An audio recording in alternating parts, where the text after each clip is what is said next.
नमस्ते। मेरे channel knowledge liberates में आपका स्वागत है। आज मैं बहुत ही एक इम्पॉर्टेंट टॉपिक पे बात करना चाहता हूँ, एक बहुत ही सीरियस टॉपिक पे बात करना चाहता हूँ। Mental health crisis in India. India में एक मेंटल हेल्थ का क्राइसिस हो रहा है।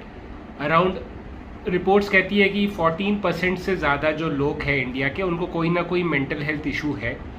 और कहते हैं कि अराउंड 30% लोग तो कहते हैं कि मेंटल हेल्थ ही है उनके लिए बहुत ही इम्पॉर्टेंट है। अगर आप देख रहे होंगे तो पिछले एक हफ्ते से मेरे जो पोल्स करता हूँ मैं अपने चैनल पे, वो चैनल पे भी मैं समझने की कोशिश कर रहा हूँ कि कितने लोग अपने घर पे बताते हैं मेंटल हेल्थ के बारे में कि उनको मेंटल हेल्थ प्रॉब्लम है, कितने घर में डिस्कस होती है मेंटल हेल्थ, कितने घर में सपोर्ट होता है मेंटल हेल्थ का। मैंने देखा है कि जो नंबर्स है वो बहुत ही डिसहार्टनिंग है, बहुत ही सैड है। लोग जो हमारी फैमिलीज़ है, इंडियन फैमिलीज़, उसमें कुछ ज़्यादा सपोर्ट होता ही नहीं है। यहाँ पे मैं इंडिया का डेटा बता रहा हूँ, बट हमारे जो नेबर्स है पाकिस्तान, नेपाल, श्रीलंका, बांग्लादेश, मेरे सब्सक्राइबर्स उधर के भी है, उधर तो और भी बुरा हाल है। इंडिया का स्पेसिफिकली अगर हम बात करें तो जो 45 प्लस 50 प्लस है, जो लोग सोशल मीडिया वगैरह उनके टाइम पे नहीं था, वो लोग तो और भी ज़्यादा ग्रस्त है इससे। और वो बात भी नहीं करते अपने, मतलब उनके पेरेंट्स वगैरह से में तो और भी स्टिग्मा था। मतलब मेंटल हेल्थ के बारे में बात करना एक बहुत ही वो था कि हाँ, मेंटल हेल्थ को लोग छुपा के ही रखते थे, लोग मेंटल हेल्थ के बारे में बात करते ही नहीं थे।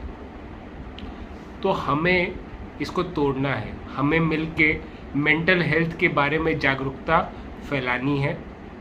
और जो लोग मेंटल हेल्थ में उनको इशू है मेंटल हेल्थ का, उनको हमें ये बोलना है कि आप अकेले नहीं हो, प्रॉब्लम जो है वो सॉल्व की जा सकती है। फॉर एग्ज़ाम्पल, अगर आप मेरा ये वीडियो देख रहे हो तो बहुत ज़्यादा चांस है कि आपको कोई इशू है मेंटल हेल्थ का। आपने घर पे बताया होगा, अपने दोस्तों को बताया होगा, आपको कुछ सोल्यूशन नहीं मिला, आपने यूट्यूब की फिर हेल्प ली, आपने गूगल किया, आपको मेरा चैनल मिला और आप मेरे साथ जुड़ गए। मेंटल हेल्थ है, उस पर हमें काम करना होगा। मेंटल हेल्थ जो है वो एक साइलेंट किलर है। जैसे अगर फीवर हो जाता है या फॉर एग्जांपल किसी हाथ पैर टूट गया, कुछ हो गया, तो वो दिखता है कि वो प्रॉब्लम है।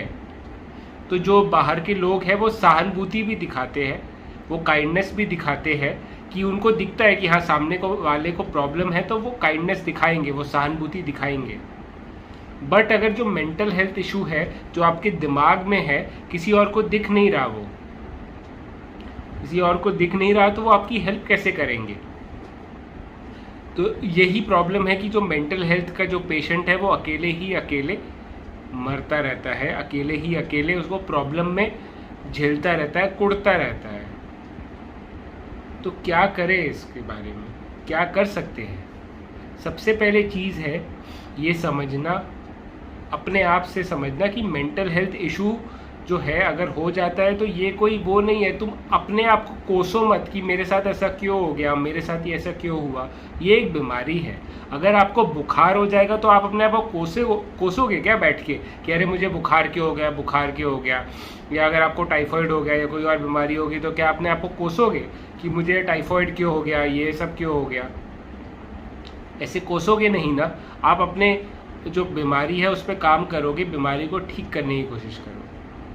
तो वैसे ही मेंटल हेल्थ अगर आपको इशू है तो आप एक्सेप्ट करो, आप समझो कि हाँ, ये एक बीमारी है और ये बीमारी ठीक हो सकती है।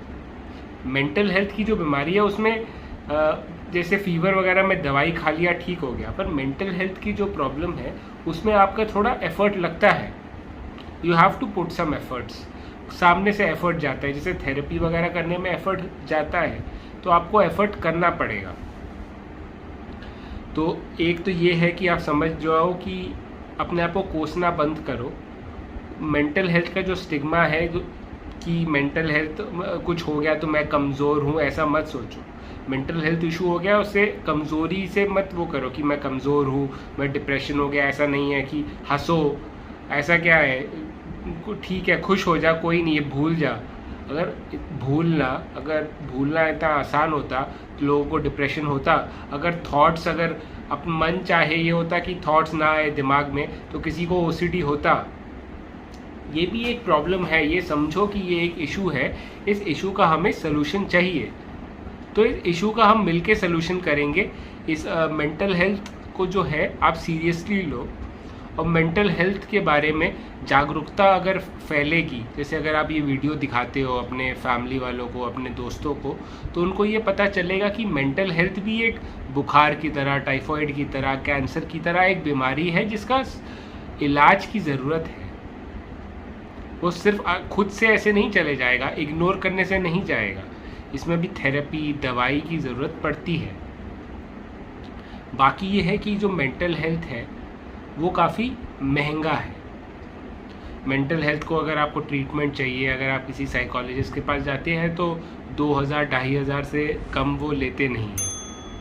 तो उसका जो और वो है 2-2500 एक सेशन का लेंगे, और वो मिनिमम 10 सेशन तो लेते ही लेते हैं, तो 20-25 हज़ार तो इतने ही चले। ये कहीं मतलब 20-25 हज़ार तो ऐसे ही चले गए, आराम से चले गए।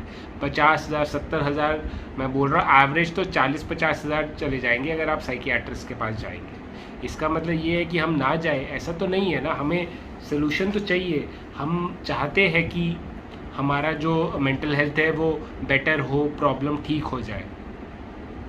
तो इसका सोल्यूशन क्या है? सोल्यूशन एक तो जैसे मुझे लगता है कि मेरे जैसे यूट्यूबर्स हैं, और भी काफ़ी यूट्यूबर्स हैं जो ट्राई कर रहे हैं कि यूट्यूब के माध्यम से ही अवेयरनेस क्रिएट हो, फ्री में आप बैठ के समझ सके और अपनी प्रॉब्लम ठीक कर सके। उसके बाद मैं सेमिनार्स भी ला रहा हूँ, मेरा सेमिनार है 27 अगस्त को, तो वो भी आप अटेंड कर सकते हैं। सेमिनार, इन सब चीज़ों से मैं अवेयरनेस क्रिएट करने की कोशिश कर रहा हूँ। और भी काफ़ी यूट्यूबर्स हैं, काफ़ी जो अच्छा काम कर रहे हैं, इंस्टाग्राम वगैरह में भी लोग वीडियो डालते हैं, तो वो भी आप करो, वो भी आप फॉलो करो, और ख़ुद से भी एफर्ट मारो। मेंटल हेल्थ में आपको खुद से एफर्ट मारने की बहुत ज़रूरत है। उसके बाद जो एक और चीज़ है जो जिसमें अनफॉर्चुनेटली हम लोग कर सकते हैं, हमको चेंज कर सकते हैं, पर एफर्ट लगेगा, वो है कि गवर्नमेंट जो है, गवर्नमेंट को गुहार लगाना, गवर्नमेंट को बताना कि मेंटल हेल्थ पे फोकस करना बहुत ज़रूरी है। तो मेंटल हेल्थ पे फोकस करना, mental health is important, mental health पे बजट रखना, जैसे हेल्थ में भी मेंटल हेल्थ का जो बजट है वो बढ़ाना, ये सब चीज़ें इम्पॉर्टेंट है। जो सरकारी जो साइकोलॉजिस्ट, साइकियाट्रिस्ट सेंटर्स है, क्लिनिक्स है, मे बी जैसे निमहंस की तरह और साइकोलॉजी वाले क्लिनिक्स और साइकोलॉजी वाले सेंटर्स और बढ़ाए, वो भी बहुत ज़रूरी है। अवेयरनेस मेंटल हेल्थ के बारे में गवर्नमेंट एक अवेयरनेस ऐड अगर क्रिएट कर सकती है कि अगर आपको मेंटल हेल्थ इश्यूज़ है तो आप उसको छुपाओ मत। आपको कुछ ऐसा वो नहीं है, कोई छुपाने वाली चीज़ नहीं है, आप अपनी फ्रेंड और अपनी फैमिली को बताओ, आइसोलेट मत करो। तो ये सारी चीज़ें करने की ज़रूरत है। मैंने ये अपना एक लाइफ का मिशन बनाया है कि मैं जो मेंटल हेल्थ है वो मेंटल हेल्थ पे काम करूँगा और मेंटल हेल्थ को और लोगों तक पहुँचाऊँगा। तो जो मेंटल हेल्थ के बारे में जो अवेयरनेस है वो और लोगों तक पहुँचाऊँगा। तो ये सारी जो चीज़ें हैं इस पे हमें मिलके काम करना होगा। मैं आपसे ये सपोर्ट चाहता हूँ कि अगर आपको मेंटल हेल्थ इशू है तो आप अपनी फैमिली को बताएं, फैमिली से छुपाएं मत। और अगर फैमिली में, मुझे पता है कि फैमिली में सब लोग सपोर्ट नहीं करेंगे, पर जो सपोर्ट कर रहे हैं उनका सपोर्ट लीजिए। और अगर आपकी फैमिली में किसी को मेंटल हेल्थ इशू है तो उसका मजाक मत उड़ाइए कि यार डिप्रेशन है, सैडनेस है, तू ये कॉमेडी शो देख ले ठीक हो जाएगा। उसको ट्रिविलाइज मत करिए, उसको छोटापन मतलब छोटा मत बताइए कि अरे डिप्रेशन तो कुछ नहीं है, ठीक हो जाता है, ओसीडी तो सबको ही होता है, सब लोगों को सफाई का ओसीडी होता है, ऐसे मत करिए। ये बहुत ही सीरियस चीज़ें हैं जिसकी वजह से लोग अपना करियर छोड़ जाते हैं। करियर क्या, लोगों का डिवोर्सेस हो जाता है, लोग कहाँ तक पहुंच जाते हैं आपको पता ही है, कैसे कैसे स्टेप्स ले लेते हैं। तो ये चीज़ जो है मेंटल हेल्थ है, उस पर हमको साथ में एक मुहिम शुरू करनी होगी मेंटल हेल्थ अवेयरनेस के लिए। तो आई होप आप मेरे साथ हो। हम मिलके ये करेंगे और ज़रूर कारगर होंगे, ज़रूर हमें अच्छा एक रिज़ल्ट मिलेगा अवेयरनेस क्रिएट करने का। आई विल सी कि मैं क्या क्या कर सकता हूँ अवेयरनेस क्रिएट करने के लिए, और वो मैं करूँगा, बट आपका सपोर्ट मुझे चाहिए होगा। तो यही था आज का जो मेरा इन्फॉर्मेशन था, जो मैं वीडियो बनाना चाहता था। आई होप आप समझ सको कि मेंटल हेल्थ जो है वो बहुत ही इम्पॉर्टेंट है। अपनी मेंटल हेल्थ को इग्नोर मत करो और दूसरे की मेंटल हेल्थ का मजाक मत उड़ाओ। सपोर्ट करो एक दूसरे को कि हम इस मेंटल हेल्थ क्राइसिस से निकल सकें। तो thank you for watching my video till the and. And life में कोई भी इशू हो, परेशानी हो, तो समझ लो कि आप अकेले नहीं हो। मैं हूँ सपोर्ट करने के लिए, आपकी फैमिली है सपोर्ट करने के लिए। अकेला मत फील करो, ठीक है? Keep fighting.